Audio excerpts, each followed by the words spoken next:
ಭುವನೇಶ್ವರಿ ಮೂರ್ತಿ ಮೆರವಣಿಗೆ ಮಾಡುವ ಮುಖಾಂತರ ಅದ್ದೂರಿ ಕನ್ನಡ ರಾಜ್ಯೋತ್ಸವ ಆಚರಣೆ.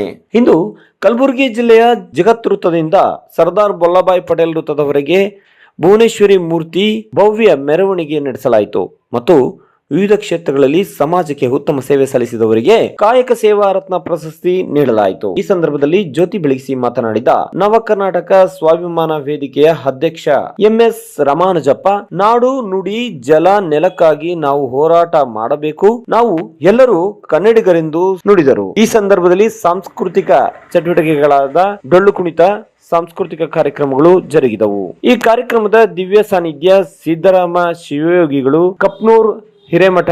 ಕಾರ್ಯಕ್ರಮದಲ್ಲಿ ಆಗಮಿಸಿದ ಶಾಸಕರು ದತ್ತಾತ್ರೇಯ